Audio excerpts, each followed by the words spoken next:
ॐ भूर्भुवः स्वः तत्सवितुर्वरेण्यं भर्गो देवस्य धीमहि धियो यो नः प्रचोदयात्।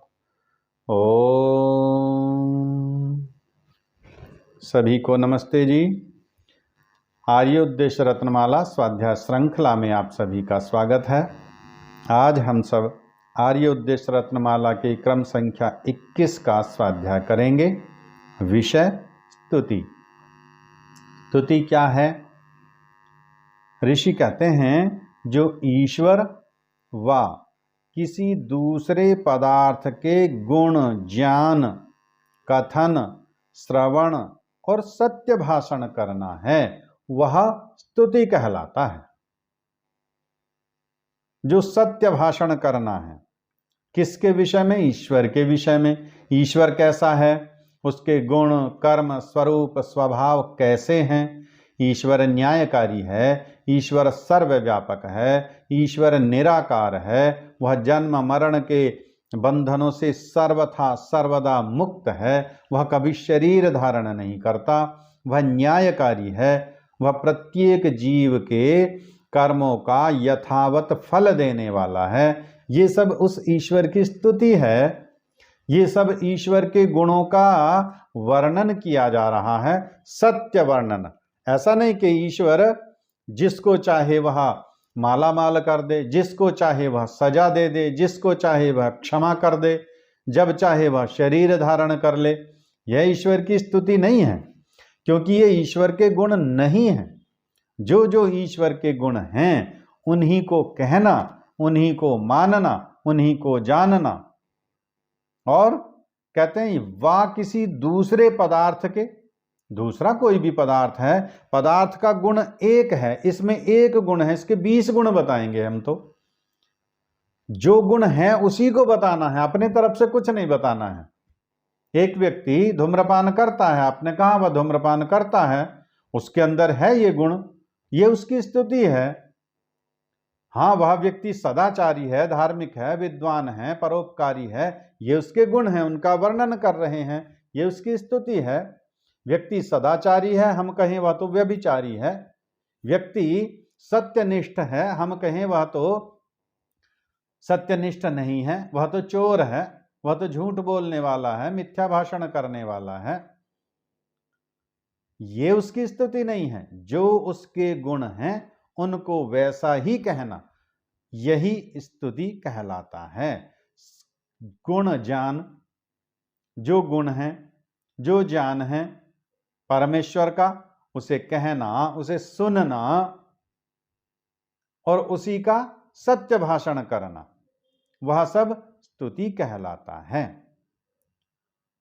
ईश्वर के गुणों का ज्ञान होना अर्थात उसके विषय में जानकारी प्राप्त करना, उन गुणों को कहना। जानकारी प्राप्त की ईश्वर के विषय में, अब जान लिया ईश्वर तो शरीरधारी नहीं, ईश्वर तो साकार नहीं, ईश्वर तो शरीर धारण नहीं करता, ईश्वर का तो न जन्म होता न मृत्यु होती। उस गुणों को हमने जान लिया।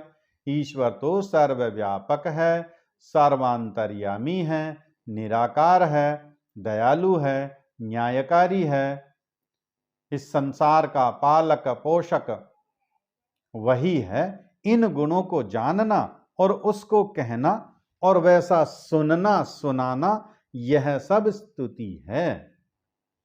जिन मंत्रों में ईश्वर के गुणों का ज्ञान हो वह स्तुति परक मंत्र कहता है। जिन जिन मंत्रों में ईश्वर के गुणों का वर्णन हो, यो भूतंच भव्यंच सर्वाधितिष्ठति स्वर्यस्य च केवलम तस्मै ज्येष्ठाय ब्रह्मणे नमः। जो भूत, भविष्य और वर्तमान को यथावत जानता है, ये गुण है परमेश्वर का। हम उसकी स्तुति कर रहे हैं। हे परमेश्वर, आप वर्तमान को जानने वाले हो, आप भूत को जानने वाले हो, आप भविष्य को जानने वाले हो, यथावत जानता है। स्वर्यस्य च केवलम, जिसका स्वभाव ही केवल सुख देना है, वह परमेश्वर किसी को दुख नहीं देता।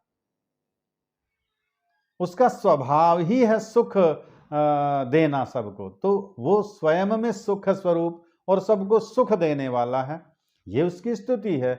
ऐसे जितने भी मंत्र हैं जिनमें ईश्वर की स्तुति है वह सभी स्तुति परक मंत्र कहते हैं। उसका उच्चारण करना स्तुति है। ऐसे मंत्रों को बार बार उन मंत्रोच्चारण करते रहना ये परमेश्वर की स्तुति ही है। दूसरों को सुनाना, उन मंत्रों को दूसरे व्यक्ति को सुनाना, उसका अर्थ ठीक ठीक समझाना, ये परमेश्वर की स्तुति है। और ग्रहण करके अर्थ विचार करना स्तुति है। दूसरों से हमने सुना उस मंत्र को, उस पर मंत्रणा की, विचार किया और फिर अर्थ को समझा जैसा उन्होंने बताया, जाना, ये भी स्तुति का ही भाग है।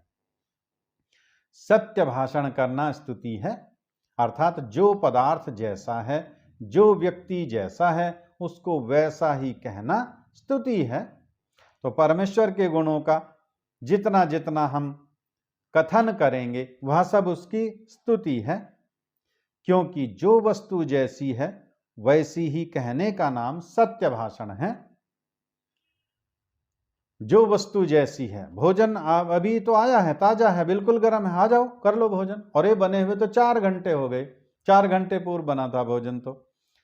और ये तो सुबह का रखा हुआ सब्जी, नहीं अभी बनाई है, ताजी है, बहुत बढ़िया स्वादिष्ट, आइए तो सही, खाओ तो सही। स्तुति करने लग रहे उसकी, लेकिन है वो भाषी, वह गुण तो नहीं है उसके अंदर, अर्थात सत्य भाषण नहीं है। सत्य भाषण नहीं है तो वह स्तुति नहीं कहलाएगा, वो तो छल कपट कहलाएगा। इसी प्रकार अन्य पदार्थ के गुणों का ज्ञान, कथन, श्रवण भी स्तुति है। जैसे राजा, प्रजा एवं परमाणु आदि के गुणों का ज्ञान होना, उसे कहना और गुणों को सुनना स्तुति है। राजा है, राजा के अंदर जो जो गुण है, वह प्रजापालक है, वह सत्यनिष्ठ है, वह सत्य प्रिय है, इन गुणों को कहना स्तुति है। और यदि वे गुण हैं ही नहीं राजा के अंदर, राजा भ्रष्टाचारी, राजा व्यभिचारी, राजा आलसी, राजा प्रमादी, राजा अहंकारी, और उन गुणों को दबाकर जो गुण है ही नहीं उसके अंदर उन गुणों का श्रवण करना, तो ये तो मिथ्या भाषण हो गया, ये सत्य भाषण नहीं हुआ। तो सत्य भाषण करना ही स्तुति है। धन्यवाद।